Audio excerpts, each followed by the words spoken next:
Luc chapitre 18, le verset 14. Je vous le dis, celui-ci descendit dans sa maison justifié, plutôt que l'autre, car quiconque s'élève sera abaissé, et celui qui s'abaisse sera élevé. Dans la version de la Bible dit Semeur, le même verset est traduit de la manière suivante. Je vous l'assure, c'est ce dernier, et non pas l'autre, qui est rentré chez lui, déclaré juste par Dieu. Car celui qui s'élève sera abaissé, celui qui s'abaisse sera élevé. Donc, des deux personnes qui étaient à l'église dans la parabole de Jésus-Christ, des deux personnes qui sont venues dans la maison de Dieu, comme nous sommes là ce matin, de ces deux personnes, l'une a été déclarée juste par Dieu. Je vais relire. Je vous l'assure, c'est ce dernier et non pas l'autre qui est rentré chez lui, déclaré juste. Alors voyons dans d'autres langues comment ce verset est rendu. Ebunaye sutuba kadia kande, mono ketubi la benonde tangu kalaki ya yampaku, vutukaka nazo na yandi, zambi ndimaka yandi. Donc, on nous dit, il y en a que Dieu accepte, que Dieu considère. Quand nous venons prier ici, à la fin de ce culte, quand vous allez rentrer chez vous, soit vous rentrez chez vous, considéré par Dieu, regardé par Dieu comme un homme, une femme exceptionnelle, que Dieu doit exaucer, que Dieu doit élever. Soit vous rentrez chez vous, rejeté par Dieu, déconsidéré par Dieu. Vous rentrez chez vous avec vos souffrances, avec vos problèmes, et vous recommencez votre vie tous les jours à vous plaindre, à désespérer. Vous espérez que c'est demain que ça ira, mais le Seigneur dit aujourd'hui, maintenant. Le salut, c'est maintenant. La foi, c'est maintenant. La paix, c'est maintenant. La grâce, la miséricorde vous sont données maintenant. Mais beaucoup de gens sont dans les églises, mes frères et sœurs, mais ils ne sont pas justifiés par le Seigneur. Dieu les considère comme des gens qui ne sont pas justes, qui le rejettent. Et pourtant, ils viennent dans la maison de Dieu pour prier. Ils sont chantres, ils sont prédicateurs. Vous voyez ce que l'apôtre Paul disait. Il dit, je traite durement mon corps, de peur qu'après avoir prêché aux autres, je ne sois moi-même disqualifié. Donc, vous pouvez être un grand prédicateur, vous prêchez devant des foules, mais ces foules-là ne sont pas votre gloire devant Dieu. L'apôtre Paul disait aux Corinthiens, vous vous assemblez pour devenir pire et non pas pour devenir meilleur. La Bible dit, il y a eu des faux prophètes, il y aura des faux apôtres. Des foules les suivront. C'est ainsi que le Seigneur dit, l'un ou deux ou trois s'assemblent à mon nom, je suis au milieu d'eux. S'assemblent à mon nom. Il y en a qui s'assemblent en leur nom. Il y a des rencontres, des réunions au nom de Jésus-Christ, mais qui sont faites au nom d'eux. Parfois, on dit, on vous invite au séminaire qui sera élu par tel prédicateur, par tel. C'est au nom de celui-là que les gens s'assemblent. Mais ce n'est pas au nom de celui qui vit au siècle des siècles. Ce n'est pas au nom de celui qui change les cœurs des hommes et des femmes. Alors, la version Ekikongo ici se termine comme suit. Ebunaye sutuba kadia kande, monoke tubila benonde tangu kalaki yai yampaku, vutukaka nanzo na yandi zambi ndimaka yandi. Kansi yandi ndimaka mufarisien yinave. Sambo nzambi bantu yina yonso ke kudinangulaka ebuna yandi ta nangula baina yonso ke kudikulumusaka. Alors, voyons le lingala, comment on rend ces versets en lingala. Nazali kolobana bino mofuti simpako azonga kinanda konaye simana nzambe kokomisa ye moto ya sembo. Donc, quand nous venons dans la présence de Dieu, c'est pour obtenir grâce et miséricorde. Nous ne sommes pas des gens honnêtes, justes, bons par nous-mêmes. C'est Dieu qui nous justifie. C'est Dieu qui nous change. Beaucoup de gens ne sont pas humbles. À la base de l'humilité, c'est quoi? C'est l'obéissance à la parole de Dieu. C'est faire ce que Dieu a dit, a ordonné. C'est ça l'humilité. Vous voyez, Jésus-Christ vient pour se faire baptiser. Jean, le baptiste, lui dit non, c'est vous qui devez me baptiser. C'est moi qui ai besoin d'être baptisé par vous. Et Jésus lui dit, nous devons accomplir tout ce qui est juste. Laisse faire. Parce qu'un homme juste, c'est celui qui accomplit tout ce qui est juste. Qu'est-ce qui est juste? C'est ce qui est écrit. C'est la parole de Dieu. Lorsque tu as été formé dans le ventre de ta mère, ma soeur, mon frère, le Seigneur a prévu ton élévation. Mais il a prévu aussi les critères par lesquels il te préparerait. Comment il travaillerait? Tu passerais par des souffrances, par des difficultés. Mais si tu obéis à la parole de Dieu, tu seras béni. On a dit à Abraham, tu as obéi. On a demandé à Abraham d'aller très loin.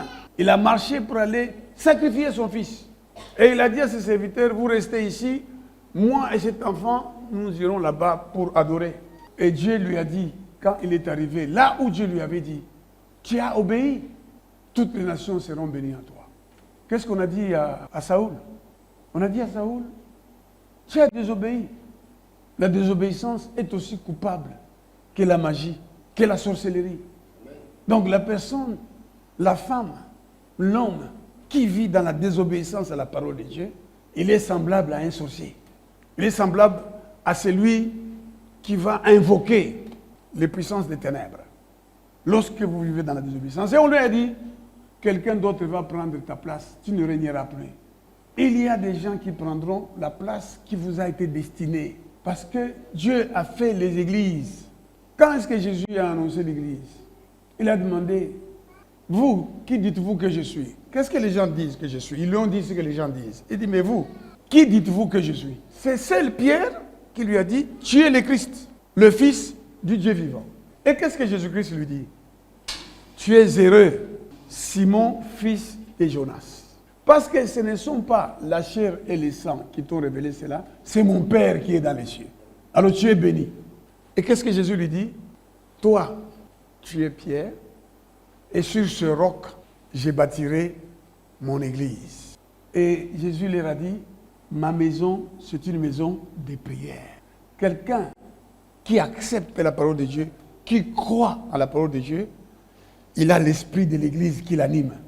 Il aime là où s'assemblent ceux qui croient en la parole de Dieu, ceux qui acceptent la parole de Dieu. C'est l'esprit de l'église. C'est l'esprit du retour de Jésus-Christ. On veut chaque jour aller dans la maison de Dieu. Comme Dieu l'avait dit à Salomon, mes yeux seront ouverts lorsqu'on dédicaçait les temples, seront ouverts sur ces lieux et mes oreilles seront attentives à la prière qui sera faite en ces lieux.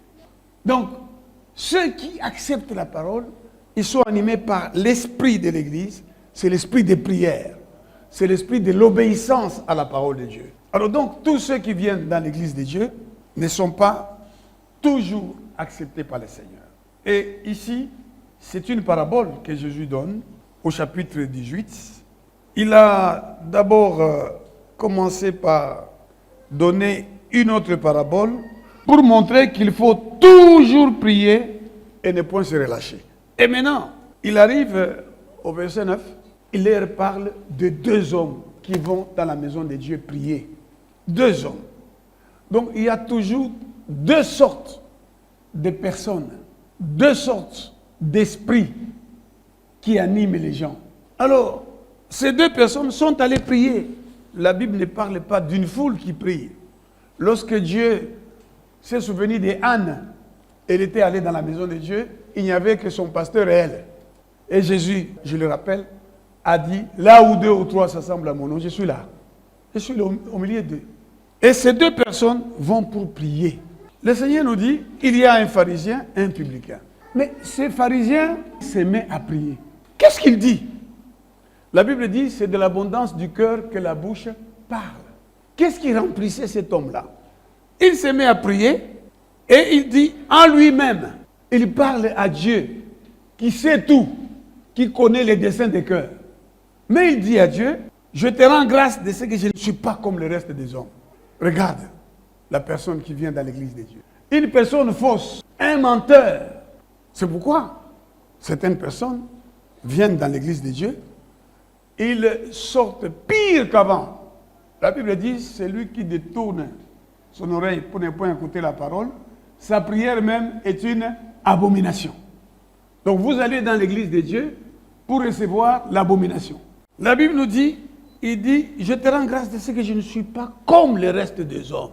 Vous savez mes frères, l'esprit de l'église, c'est l'esprit de la repentance. C'est l'esprit de l'humilité. En lisant les Écritures et en s'efforçant d'obéir aux Écritures, on reconnaît tous les jours qu'on est des pécheurs. Et que c'est par la grâce que nous avons été sauvés. Et c'est par la grâce que nous pourrons vivre la vie sur la terre de manière à être agréable à Dieu pour le jour de notre enlèvement. Ce qui fait que la personne qui a réellement accepté la parole de Dieu, c'est une femme, c'est un homme de prière, qui passe beaucoup de temps à prier. Et la prière consiste à demander à Dieu d'exécuter sa parole que l'on a lue, que l'on a méditée, que l'on a mis en pratique.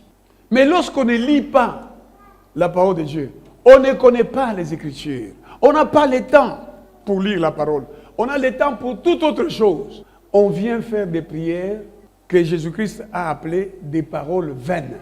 On multiplie des paroles vaines. On est des païens. C'est ça le pharisien. C'est en réalité un païen qui croit qu'il est chrétien, mais il ne l'est pas. C'est lui qui m'aime. Il a ma parole et il la garde. Mais lui, il n'a pas la parole de Dieu. Il dit, je te rends grâce de ce que je ne suis pas comme le reste des hommes. Il est dans l'église en train de prier. Qui sont ravisseurs. Pour cet homme-là, ce sont les autres qui sont mauvais. C'est comme ça que sont la plupart des gens qui viennent dans les églises. Ils viennent se plaindre devant Dieu, mais ne disent jamais à Dieu, pardonne-moi, je suis un homme pécheur. Je suis une femme pécheur.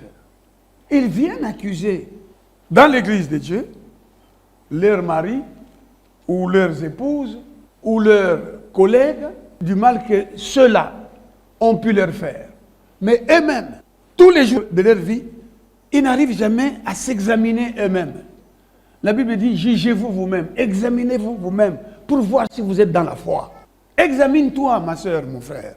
Qui es-tu, toi, qui passe ton temps à dire des autres qui sont mauvais, à dire des autres qui ne sont pas comme toi, à dire des autres, ce sont eux les méchants.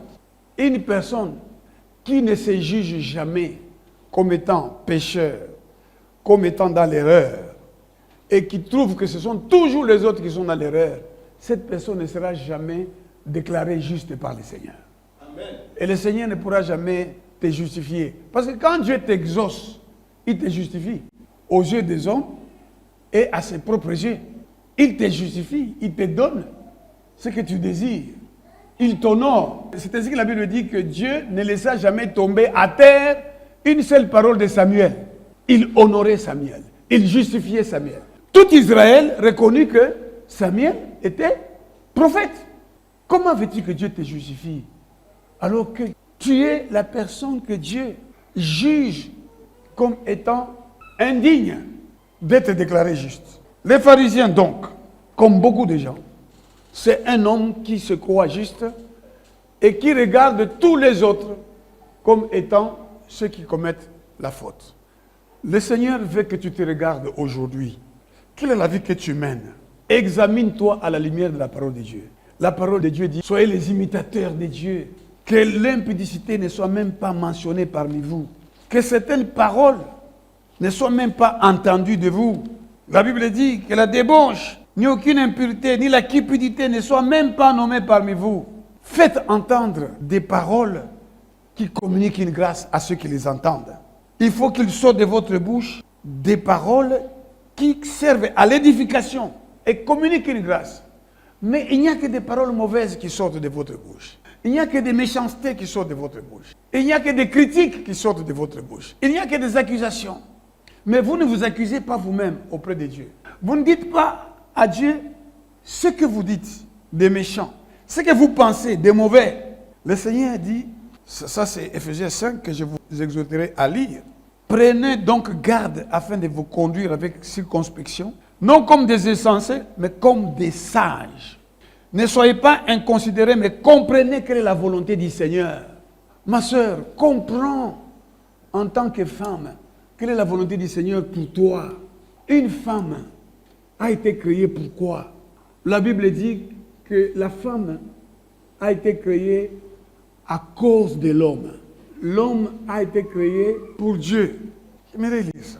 La Bible dit, l'homme n'a pas été tiré de la femme, mais la femme a été tirée de l'homme. Et l'homme n'a pas été créé à cause de la femme, mais la femme a été créée à cause de l'homme. Et la Bible dit encore, l'homme est l'image et la gloire de Dieu, la femme est la gloire de l'homme. La Bible dit, il faut que tu puisses comprendre quelle est la volonté de Dieu pour toi. Qui es-tu?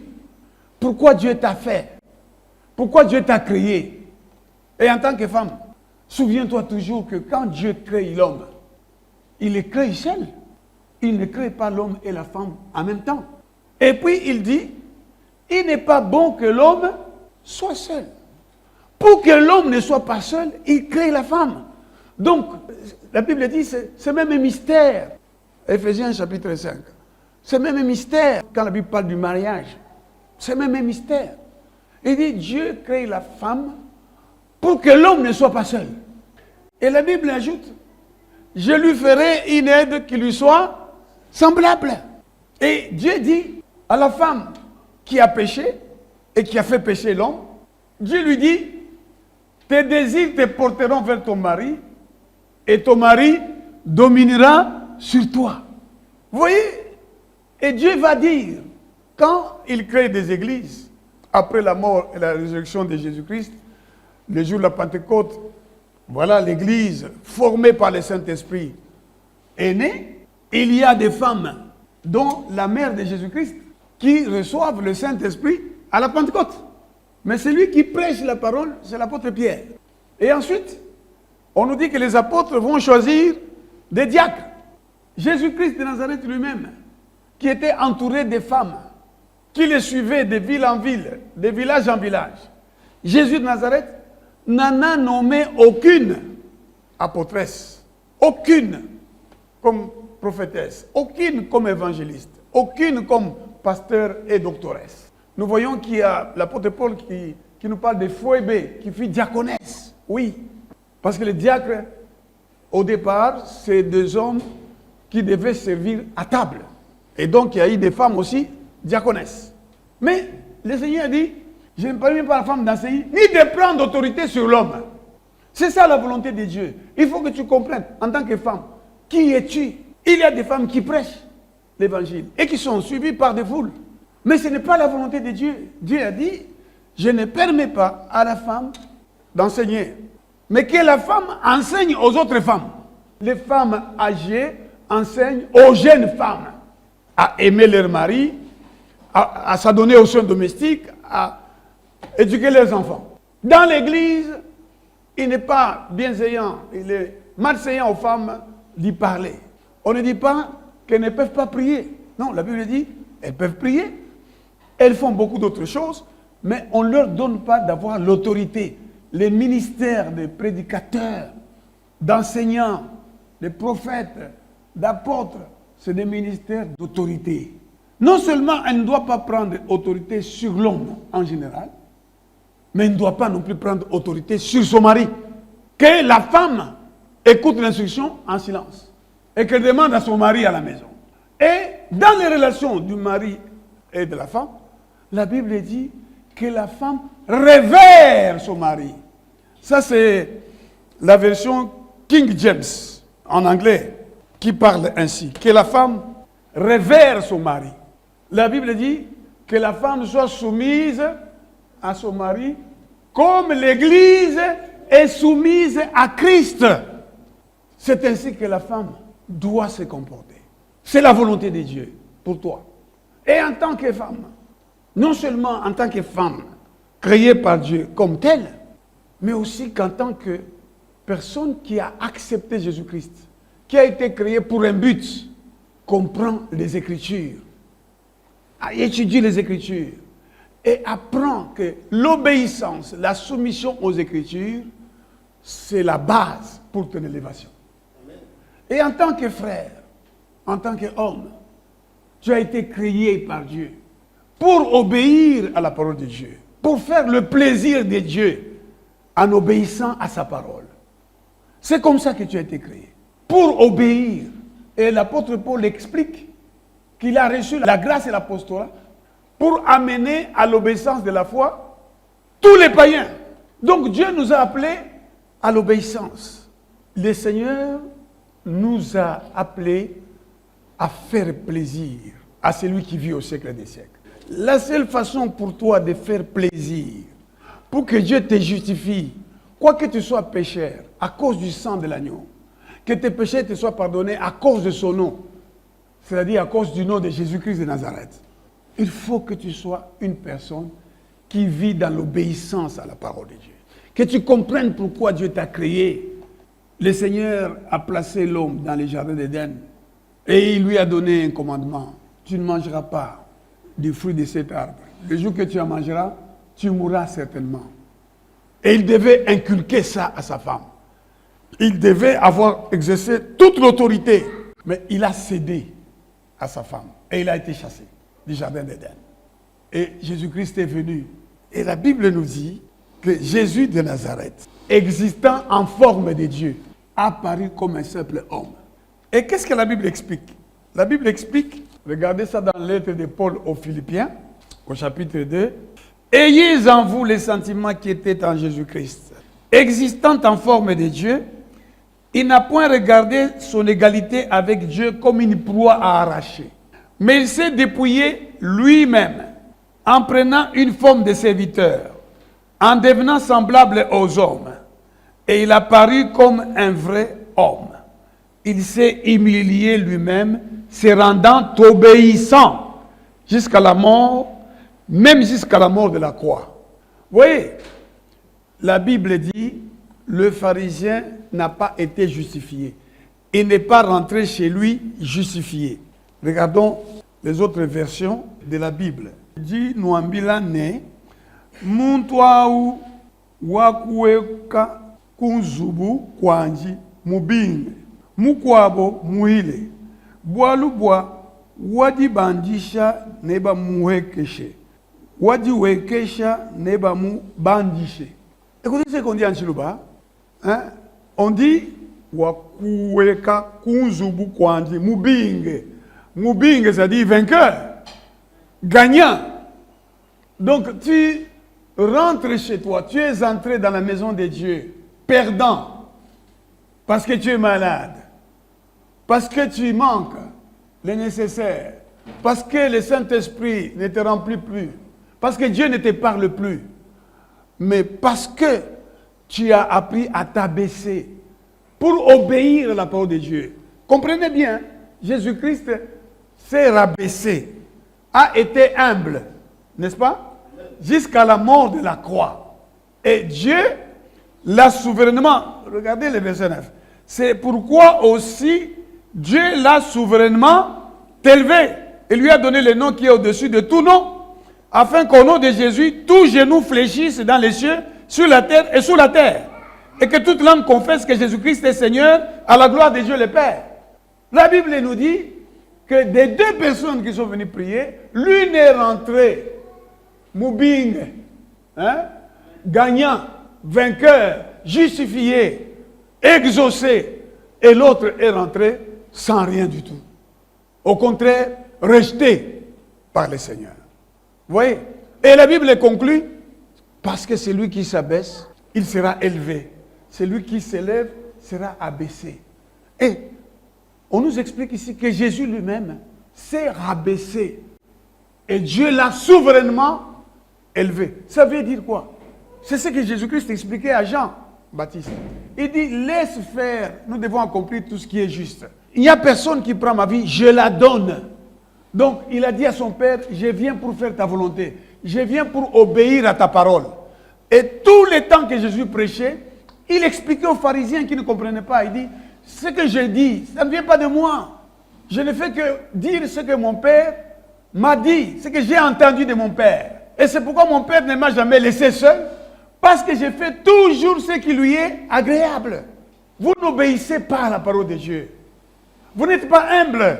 L'humilité consiste à se soumettre à la parole de Dieu, même quand ça vous fait mal. Puisque la Bible dit, alors vous renoncez à vous venger. La Bible dit, la vengeance appartient à l'Éternel. Vous renoncez à vous venger. La Bible dit, ne maudissez pas, au contraire, bénissez. Vous voyez? Si quelqu'un veut t'arracher, donne-lui. Il veut t'arracher ta tunique, donne lui-même les manteaux. Mais ça fait mal, ça, si vous décidez d'obéir au Seigneur.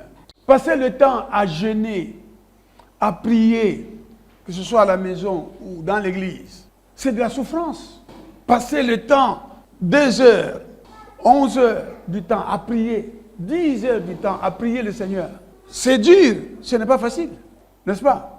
Vivre dans la pureté alors que vous n'êtes pas marié. Vivre, n'est-ce pas, dans la chasteté. C'est dur. Mais si vous obéissez, vous vous rabaissez devant Dieu. Vous acceptez. Lorsque des événements négatifs surviennent dans votre vie, qu'est-ce que la Bible dit? Tout concourt au bien de ceux qui aiment Dieu. Lorsque vous acceptez ça, c'est de l'humilité. Lisons encore d'autres versions de la Bible. Il est venu prier le Seigneur. I tell you that this man, Rabbah, then the other, went home justified before God. For all those who exalt themselves, ceux qui s'élèvent eux-mêmes, qui se considèrent comme étant justes, qui ne se condamnent jamais, qui ne se repentent jamais, qui ne se rabaissent jamais.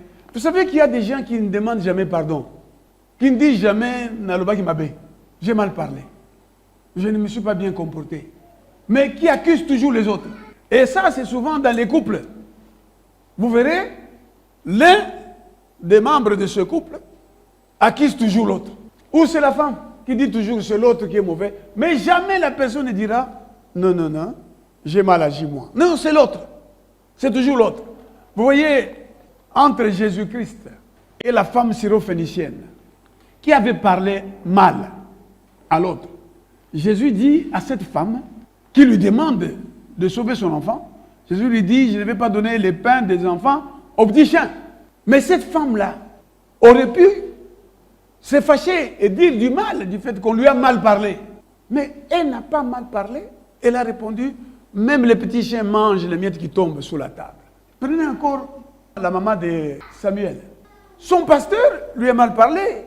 Il lui a dit, tu sors, va faire passer ton vin. Elle a expliqué, elle dit, ne prends pas ta servante pour une femme pervertie. C'est la souffrance qui me fait parler. Donc elle a compris que on lui a dit tu es perverti. Mais comment elle a répondu? Elle a répondu de manière à ce qu'elle soit justifiée. La femme syrophénicienne, quand elle a répondu, elle a été justifiée. On lui a dit, à cause de cette parole, ton enfant est sauvé.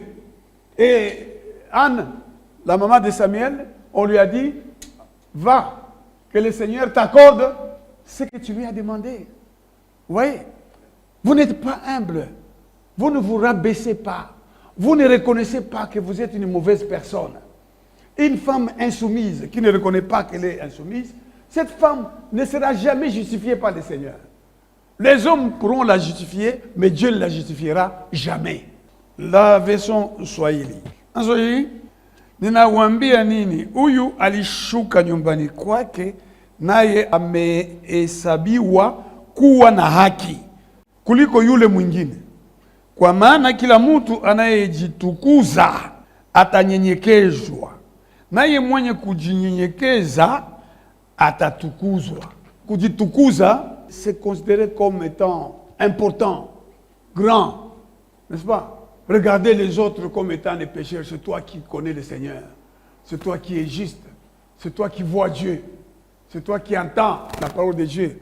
Alors qu'on te reproche de mal te comporter, tu ne peux pas reconnaître. Il y a des gens, mes frères et sœurs, jamais à Kende Kolobake, non, Nassar qui m'a bien. Jamais. Et même quand tu lui prêches l'évangile, j'ai prêché devant des pasteurs dans une formation où nous étions. Un des pasteurs m'a suivi après, dans la suite. Il me dit, toi tu viens nous prêcher la repentance. Et tu demandes à celui qui sent qu'il a péché, qui est touché par la parole, de passer devant. Et si nous étions passés devant, nous qui sommes des pasteurs, des représentants légaux, tu allais faire quoi avec nous? Toi qui n'es même pas un pasteur, tu allais faire quoi avec nous? J'ai dit, faire quoi avec vous? Vous seriez seulement passé devant pour dire dans l'humilité à Dieu qui écoute la prière que vous ne vous êtes pas bien comporté et la parole de Dieu, c'est la lumière qui est venue dans votre esprit, dans votre cœur, qui vous a montré que vous n'êtes pas approuvé par le Seigneur. Il est parti. Il y a des gens qui n'acceptent pas qu'ils sont pécheurs. Il y a même des gens qui disent il ne faut plus prêcher l'évangile de la repentance. Il ne faut pas dire aux gens. Non, dans beaucoup d'églises, on prêche. Vous recevrez, vous aurez, vous obtiendrez. Il y a un pasteur qui aurait dit à des gens à l'Équateur, il dit, mais vous vous enivrez là, vous n'allez pas entrer au ciel. Et ils ont répondu, nous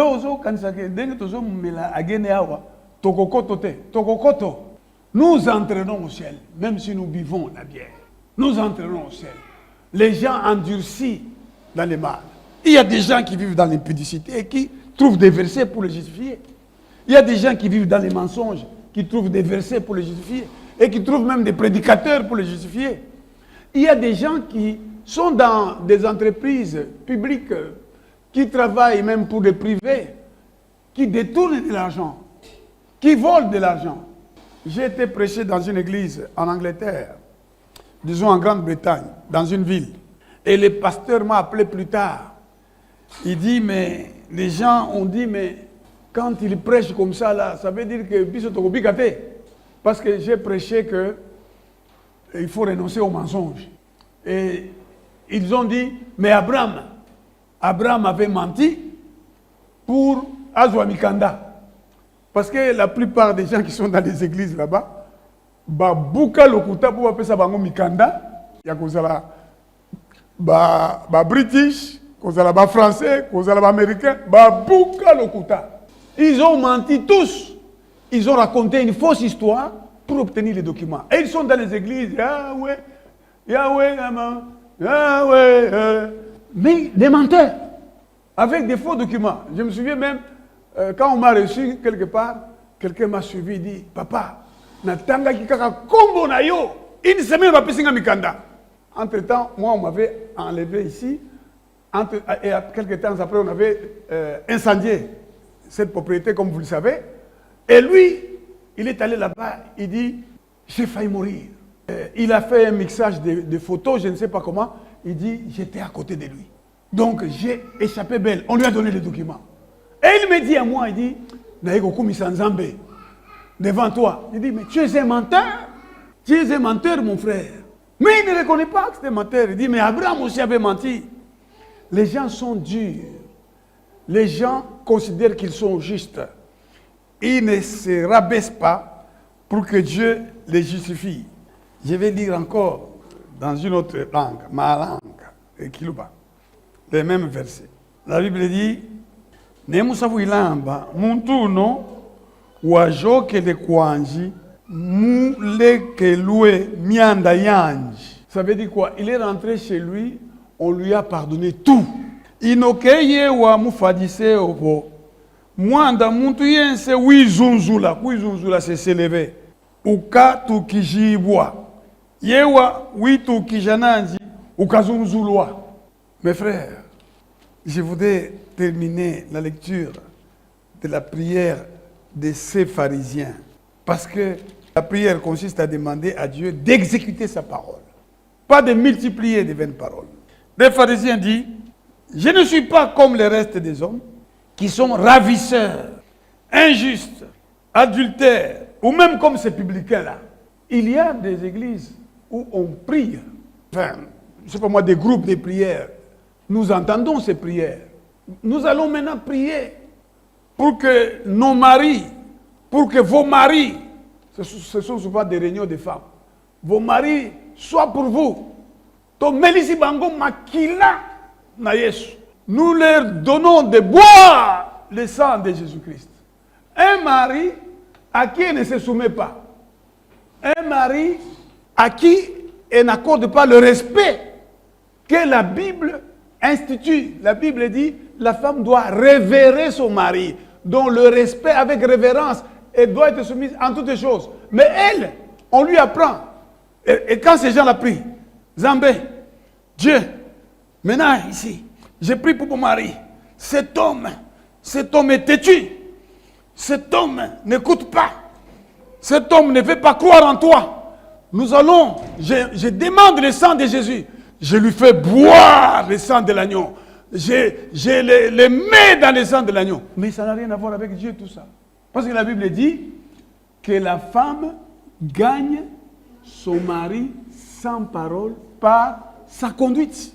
Mais maintenant, vous allez dans votre prière, vous parlez de votre mari, vous dites, cet homme ici qui ne veut pas changer, cet homme ici qui ne veut pas écouter, je lui fais boire le sang de Jésus pour qu'il change.